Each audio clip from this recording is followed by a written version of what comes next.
Welcome to the Art of Marketing Operations, a Tailor podcast. I'm Glenn Bottomley, and today my guest is Erik Eaton, Director of Marketing Operations at Carrot Fertility, an organization which helps employers and health plans provide equal access to high quality and personalized fertility care and family farming globally. Thanks for joining me today, Erik. Yeah, thanks, Glenn. Super stoked to be here. Well, Erik, when you and I first met, we learned that you and I are both vegan. That's right. So can you just share a bit about why eating a vegan diet is important to you? And then we'll get into marketing operations. Yeah, for sure. You're adding me already early on. So been vegan for about 8 years. I made the switch, not to sound too cheesy, but for me, it just came down to compassion. There's a lot of noise in the world. And so if I could just switch my diet or make one lifestyle choice, to reduce just a little bit of harm, why wouldn't I? Been doing it for 8 years, still alive, still don't have a protein deficiency yet. I'm loving every minute of it. Oh, that's fantastic. Yes, the protein question is a very common question I've always received as well. I turned vegetarian 32 years ago and vegan 22 years ago. So good for you. I'm glad you made that choice. So good for you. That's awesome. Okay, so let's go ahead and switch gears to our primary topic today, marketing operations. Now, throughout your career, you have worked your way up from entry-level marketing positions all the way to a director of a global company. So what have been some of the keys to your success as you've transitioned from one role to the next, each with obviously increasing levels of responsibility? Yeah, that's a good question. I think, so I came in as an intern at my first company, pretty non-traditional background. I was in the Navy for 6 years, jumped into kind of the startup world. And the one thing for me, and this is going to sound pretty cheesy, but I always think about there's this motto that we always said, like ship made self. And so are you making the right decisions by your company, by your team, and then by you? And it's really just about do you really own what you're doing? And regardless of whatever level you're at, if you're a specialist sending out emails and doing list uploads, or a manager doing integrations or talking about lead scoring, it's really the same. Are you making the right decisions at the company level? Are you making the right decisions at your team level? And then lastly, are you making it so it's scalable for you? And something that I've noticed that I see a lot of people that have a high degree of success is what they'll do is whatever your job is, you try to learn what comes after you and what comes before you. And so I remember when I was in the early days, when I just got my first specialist job, actually, I was doing Marketo, and I didn't really understand content syndication. Why do we do it? How are they getting the names? Where are they going to SDRs, right? And so it allows me to really know, hey, my job is a small little part of just taking this list upload, putting it on Marketo and sending a follow-up email. But how can I make it better so that way the scoring's actually accurate of what the sales team wants? Or how can I see where we're getting these names and making sure that's a legitimate opt-in process where they really know that it's me or the company interacting with them? And that's at specialist level or even now at director level, right? Some of the initiatives that I'm doing it's impacting all demand gen before me and their strategy, and then turning around how's it impacting the sales org on a much grander level. And I've found that regardless of what level I'm at, as long as you think about what comes before you and what comes after you, you're pretty much gearing yourself up for success. Yeah, it's sort of like in track and field, there's a relay. Someone is coming towards you with the baton, and then you've got to grab the baton, and then you've got to run your portion, and then you've got to hand that baton off. And so understanding the challenges of the team that came before and where you're handing to, it's super helpful to your point about just being as efficient as possible through that process. So I love that. I think that's great. And then at your current firm, at Carrot, I know that you need to communicate the value of your services to both employers and to their employees. So that's obviously a unique, sort of business model. So what are some of the key challenges that you have faced when communicating the same service, but with different brand value positioning to multiple audiences? Yeah, that's a heavy-hitting question, and that's a great question. But kind of how we look at it, and so actually, if you think on the B2B side, right? So we're selling to employers, to health plans. We're dealing with dealing is probably a bad word, but we're also talking to consultants. We're talking to a bunch of different stakeholders on the B2B side, And then on the B2C or the member side, we're really helping people that are going through their family forming journeys, whether it's IVF or adoption or egg freezing, even menopause, right? Whatever it is, we have to support them. So the messaging that we're using, how we really look at it is really through like a diversity, equity, and inclusion lens, especially on the member side, right? So maybe we did a fertility awareness month. But that's not really relevant to everybody. Sometimes it's a sensitive subject, especially at a global company where the perception of IVF is going to be drastically different between India and the US. So it's really trying to boil down and tailor that message to be extremely personable, and also offer different routes. So when we talk about fertility awareness or fertility benefits, we do want to include more than just, hey, the standard IVF. Like we're also talking about adoption, really keeping whether it's B2B or members, really making sure that we're cementing in diversity among even the images or how we're talking, and making sure that we're inclusive of everybody. And what's fun about that is I think that shows through a lot of the people are the people on buying committees that purchase Carrot. Like they really do care. It's a big DEI initiative for them. And like the champions are really passionate about the benefit. And those are the best people to work with because they care about how it goes down to their members or to their employees. And oftentimes when we're going to companies and saying, we offer this great benefit, it's good for DEI, other people see it like, hey, maybe it's a retention tool or a recruitment tool, which is true, right? I mean, even for myself, I came to Carrot, I was like, this is a great mission, this is awesome, it's a cool benefit, and a lot of places don't offer something that's really inclusive.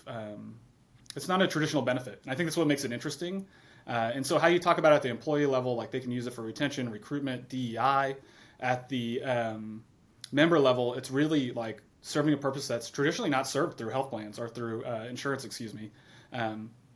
So it's just interesting, and it's cool when you do send out a message, and sometimes you say like, hey, I'm not interested in fertility, or I'm not that stage of my life anymore, but I am interested I'm going through menopause. What do you offer? Or I'm having a normal pregnancy. And so there's a lot of challenges regardless of who you're emailing, but really making sure that the core of your message does have that DEI element, and you're really trying to think about inclusivity. Mm-hmm. That is really a great description of, I think, all of the various journeys that you are addressing and supporting, as you just described.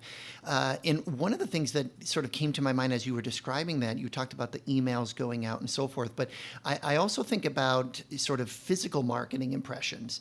Things like signage or direct mail or other physical marketing materials in addition to digital. How are you finding, or what has been your experience in the blending of both physical marketing impressions as well as digital marketing impressions, such as emails, as you mentioned? That's a good question. So we do some direct mail, both members and to B2B. And I think it's the same thing. Sometimes a lot of people get carried away with direct mail, especially in the B2B space. I'm sure you've seen this. Like all of a sudden you'll have a toy helicopter show up in the mail, and it has nothing to do with the company, right? Like they're just trying to throw swag at you, so you have to take a call. And I think the fun part is, and I'll totally highlight one of my coworkers, Elise. She's the ABM manager. She did this phenomenal campaign, really centered around LGBTQ plus in the community, and sending out direct mail that was like, hey, it is this inclusive benefit. This is what we offer. And we offer it to anybody, regardless, right? So like, it doesn't matter what your race, your gender, your sexuality, or even your income level, because we're reducing that barrier. And so when we sent that direct mail, we got like a pretty phenomenal response of people posting on LinkedIn, like, wow, this is really neat and thoughtful. And I think we try to do that with everything, right? We try not to get too cheesy with swag or send like AirPods, like send something that's going to actually add value in description to what you're doing. And so far we've seen pretty good response, and it's been pretty exciting because it's new on the B2B side, really kind of these tailored direct mail. As well as members, we're doing direct mail to members, and we see pretty good engagement there as well. And it's the same thing. In all of our direct mail, we really try to focus on DEI, and so like, are we really showing what the community is, right? It's not the standard like male, female, baby, right? Maybe we need to show some adoption or some diversity and really try to highlight the community that we're here for. And so regardless if it's physical or digital, we try to carry that through all the way. That's excellent. And I think that's really good to also share the sensitivity to your point that really kind of reinforces the DE&I component that you just mentioned. So thank you. Now, I also know that a passion of yours is helping marketing teams succeed by, obviously incorporating these, really effective marketing operation strategies. So question, if you were providing advice to, say, a marketing leader who was just starting to implement marketing operation strategies, what would you advise? And then conversely, let's say you are providing advice to a marketing leader who's got extensive marketing operations experience. What would you advise? So both ends of the sort of the experience spectrum, what would you share? Yeah, I think for a lot of, so I really love joining growth companies where they don't have marketing ops. It's like a new role for them. And what I've seen, and a lot of hiccups I've seen, especially with senior leaders, right, CMOs and VPs of marketing, is they get married to platforms and they're not really solving the problem. All they know is like, hey, I need this ABM platform and it's really going to rock and roll and it's going to make ABM successful. And really what it's doing is just showing ads, right, on a wide level. And it's a small, small part of your ABM strategy. And I've seen that a lot. So I would say go in with an open mind, really think about your strategy. What's the value you're trying to add to your prospects or customers? What are the channels? What do you really need? A lot of people just get hung up on these big, huge brand names, and they think as long as they have Marketo or Adobe, right, they're going to be fine. And the truth is, some of the best marketing teams have platforms you never even heard of. They just have a really great strategy, really great content, and they're really trying to solve problems and build value for the prospects. And so that's what I would do for somebody new. I would say like go in with an open mind.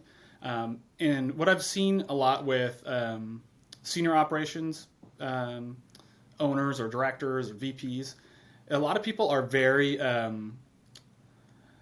they hold like their processes like it's theirs, right? It's their baby. And like at least kind of the point of view that I've taken, and I think it's a healthy point of view, is like we should have open discussion. We should be able to beat up any idea, right? Nothing's off the table. Even if something, I remember when I was first getting into marketing ops, I saw a post and somebody's like, marketing ops is there to be the person that says no or to wrangle people in. And you could think that way. I personally don't. I think like marketing ops should be the enablement. We should be testing and trying to fail and see what works and what doesn't work. And I think that's the newer mentality of marketing ops, but there still is some that hold off with a lot of the senior leaders in the space of like, this is how I've done it, this is how I will always do it. And change is great. Like you should be willing to change. You should be able to poke holes in your ideas. That's half the fun of the job, is really beating up and massaging your ideas, Yeah. Well, and to your point, it's in doing that allows growth to happen and to foster. And I know that when you and I chatted before, that's one of the key areas that you love is scaling, and how you bring an organization to rapidly scale, marketing operations. So, could we go down that path for a second? Could you share some stories of like maybe how you've scaled teams in the past and how you've scaled processes or martech stacks?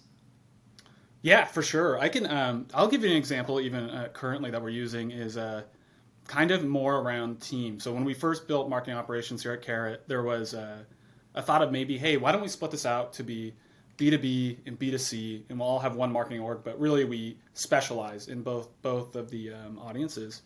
And what we found is that was great. It worked. We had some areas of specialty, but there was so much knowledge that we were getting on both sides that could benefit from it, right? Like as we did email testing with members, that translated with demand gen, and as demand gen was working with certain clients, we were able to bring that over into systems and processes. And so we actually moved away from that, and we just became one marketing operations organization, and specialized more into, I would say, like layers. So we have campaign operations, people that really focus on list uploads, emails, kind of traditional marketing ops. We have somebody that specializes in analytics across both tech stacks.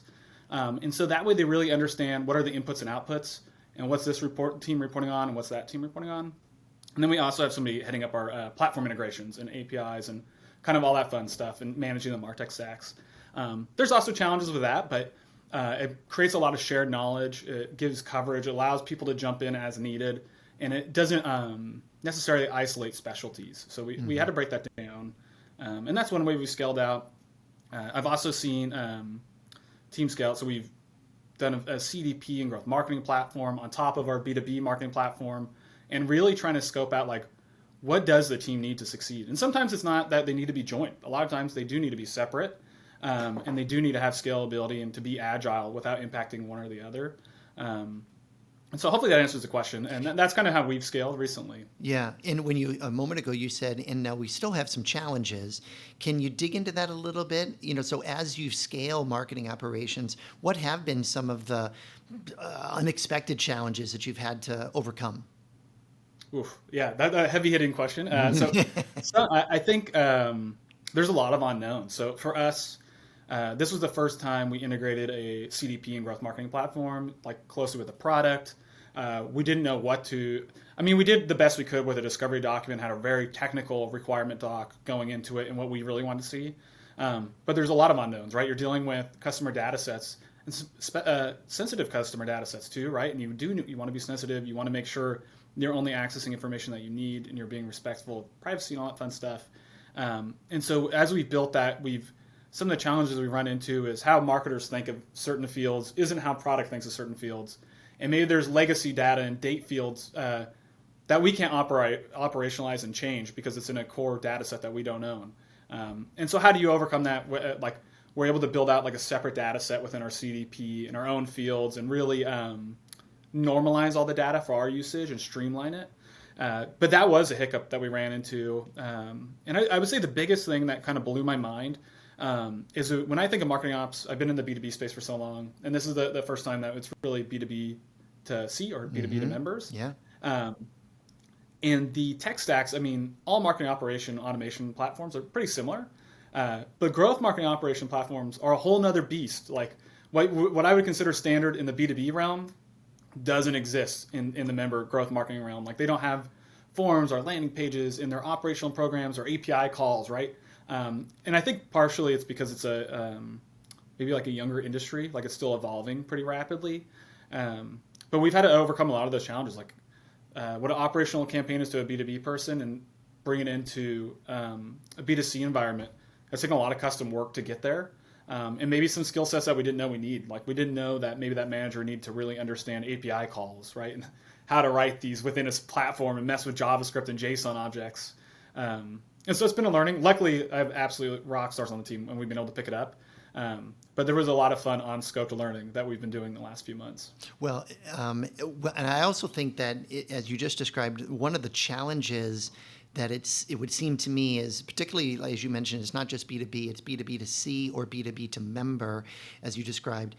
The way that you are communicating the content, we spoke about this a little bit earlier, whether it's physical or digital, but it's scaling out and building out a successful content strategy, particularly in your case globally, has got to be a challenge. So can we talk a little bit about that, where as you're thinking about the content and the various audiences that you're targeting, what have been some of the roadblocks that you've hit along the way in creating a successful content strategy globally?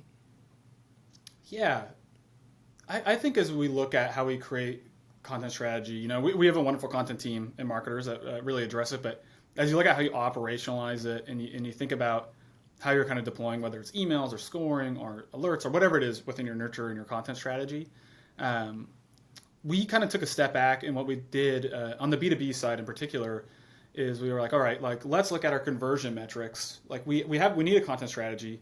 At the time, we had a really old school nurture. We weren't sure how it wasn't set up with any success statuses. We weren't sure how it was working, and so we took a step back and we said, all right, like let's look at our funnel from lead to MQL to opportunity.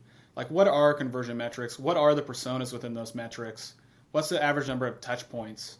And really went there, then mapped our content to it, and really deployed it that way.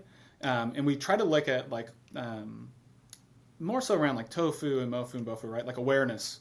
So we have an awareness stage, and how we measure success really isn't like how many people click and open the email. It's what's the conversion percentage from lead to MQL? Is it increasing that? Are we seeing increased revenue? Kind of revenue attribution. Are we actually impacting bottom line, or are we just sending out emails? And we've had to do this on both sides. Same with the members. We have an awesome growth marketing team, and at the end of the day, right, that's what they're focused on. Are people actually accessing the benefits versus are they just opening up emails? And we've had to adjust our content strategy around that pretty drastically and do some testing on both sides. And I think at the end of the day, as long as you're marching towards whatever that golden KPI is for you, whether it's revenue or how many people are creating Carrot plans or accessing family farming benefits, that's kind of where you march to. And then you look at your content, align it to those personas, and try to do some personalization. Really, it's like how personalized can you make it so that we're really moving people across the funnel. Well, and I liked your comment about conversion percentage from lead to MQL. Is that going up? Is that going down? It just gives you a sense, a pulse of where you're at, what you're doing. Is this being effective? It may not necessarily translate to a sale just yet, but is your tofu, to your point, is that top of funnel activity? Is it actually growing? Is it being effective? And where is it sticky along the way where you've got to make some other improvements? It's holding up here. We're not converting over to SQL, or we're getting so many MQLs, but nothing's translating over to sales. There's got to be some stickiness somewhere that's slowing you down. And would you say that so that's on the content side. Would you say that campaigns, do you have similar challenges when you're actually crafting a very specific campaign? Are there similar challenges, or have you found there's different challenges? Yeah, so we do it for all of our campaigns and all of our channels. We try to look like what's the conversion, like let's say we're just looking at paid digital, right? How many leads are coming in? What turns those MQLs? Are they turning into opportunities? Are they influencing buying committees? And so we try to look through that lens for every channel. And I think there is there's always some gray area. For instance, I always beat up on this channel internally, and I think a lot of people, marketers do, is content syndication, right? Like the old school methodology of content syndication was like, hey, I need a bunch of leads that I'm going to turn into MQLs. I'm going to buy this huge content syndication list and pass off to my SDRs, and it's no longer my issue, right? And that is true if you're only looking at leads and MQLs, but what you find out really quick is you can have all the leads and MQLs you want, but if it doesn't turn into revenue and your sales team's not taking the leads, it's kind of pointless. Mm-hmm. So we've taken that lens with content syndication and thought, how can we deploy it like a little bit more strategically? Can we only do it to ABM or target accounts? Can we only get certain buying committee members? Can we verify that it's really net new people and personas that the sales team wants to do? As well as we did look at the issue around, hey, we have all these leads coming in from content syndication and they're not MQLing because they're not engaging. They don't know who we are. So how do you put them in an awareness strip and really make sure you understand that they're interacting with us and they read our content and that we can add value to them? And so, yeah, we do it for our channels. It's always, every channel is unique and it's always challenging to really pinpoint it. But I think as long as you're really looking through the funnel and you're trying to anchor on revenue or on influence, that's kind of the true north, and it works pretty well. Mm-hmm. That's excellent. On the campaigns that you just mentioned, can you think throughout your career? Can you share a story, about maybe one of your favorite campaigns? Maybe either at Carrot or any previous career experience, and what maybe made that successful?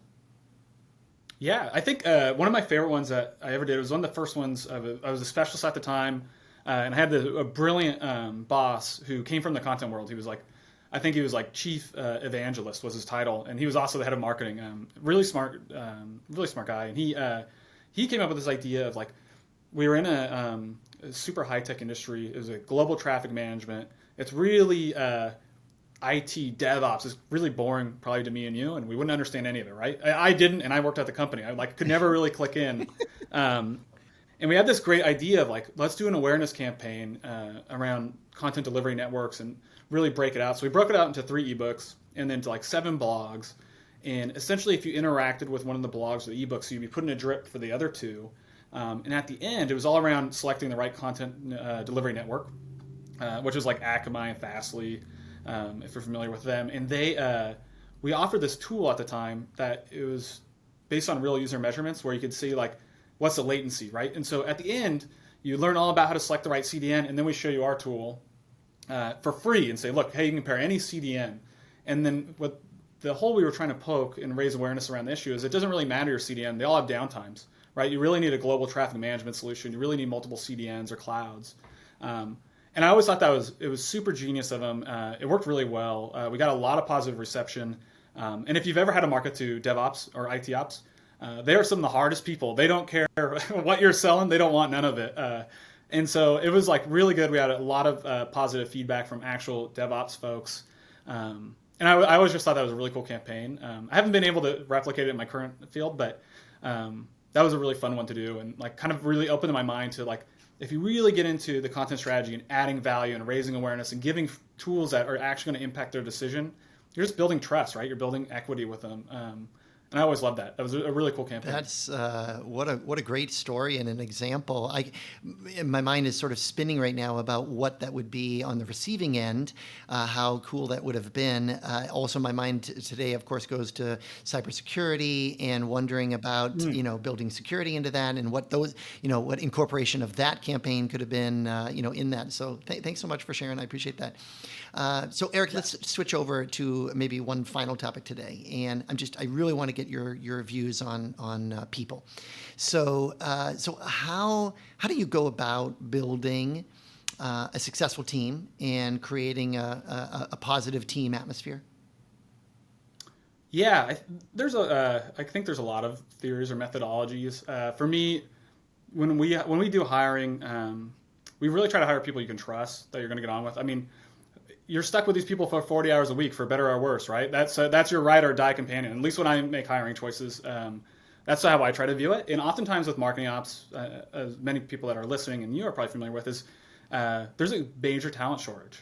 So you want to make sure that people can get in, they're going to learn, they have the right personality, they're upbeat, they're positive, and that's okay. Like, we're going to be making mistakes. We make mistakes all the time. I do, my teammates do. It's all learning. And so I think really we've done quite a really good work. I'm super stoked on the team I'm currently with, and so we do offsites. We have some good team meetings. We had the last offsite we did was phenomenal. It was like just 2 days of planning where everybody got to really pick the direction we're going as a marketing ops organization and like weigh in on what we want down. And I think part of that really is you try to build these teams, because marketing ops is super multifaceted. You're working with a ton of different stakeholders. Is really just giving people autonomy, right? You need to be able to trust them. You got to make sure that they're going to be able to make their own decisions. Give them a choice on what they want to work on. The biggest mistake I see with teams and disgruntledness of marketing ops is they turn into people that are just doing list uploads or just doing emails. And if you do that to your marketing ops, you're doing a total disservice, because these are some of the best people you work with. They're super close to the data. They're close to the systems. They really understand what's going on. So I think, really treat people how you want to be treated, provide autonomy, give them challenging projects they're going to want to work on, make sure just make sure you're there for them. You're going to support them, and that when there's issues, it's okay. Like, we're all going to move forward together. As long as you're doing that, I feel like the team's going to do right by you. Excellent advice. Quite salient, particularly now. I think it's really good to have that. So before we wrap up today's episode, what is the main takeaway that you want to leave our listeners with in understanding the challenges facing marketing operations executives today? Yeah, I think just over the last 6 years or 7 years since I've been in marketing ops, there's been a drastic change of what even marketing ops is. And so one of the challenges, like, if you ask 10 of these different companies, what is marketing ops? So they probably all give you 10 different answers and 10 different expectations. It is a challenge, but it's also more of an opportunity. We used to, way back when, right, it was emails. You were the nerdy, for lack of a better term, marketer on a demand gen team. And now we're usually our own department. We're working across tech stacks, across teams, providing value from lead scoring and nurturing, and how do you do data normalization, and what should your ABM strategy is. And I think it is a big challenge, right? And so just the constant learning, staying up to date with what's going on, and just having the flexibility to really run with it. I think that is a challenge, but it's also an opportunity. Those are the people that are going to succeed in marketing ops, people that are willing to jump in and get their hands dirty across any problem. And so I think it's a challenge, but it's also a really cool opportunity. That's why I love marketing ops, and I think a lot of people do, is it is always changing. What it looks like today in 5 years, I could be doing totally different things, and I wouldn't even know it, right? Or in today's state. Well, that wraps up this episode of The Art of Marketing Operations. Thank you so much for joining us today, Erik. Yeah, thank you, Glenn. This was a blast. Well, until next time, stay safe, take care, and thank you for listening. Thank you for listening to The Art of Marketing Operations, brought to you by Tailor. Don't forget to hit subscribe in your favorite podcast player. If you enjoyed this episode, please rate, review, and share. Until next time.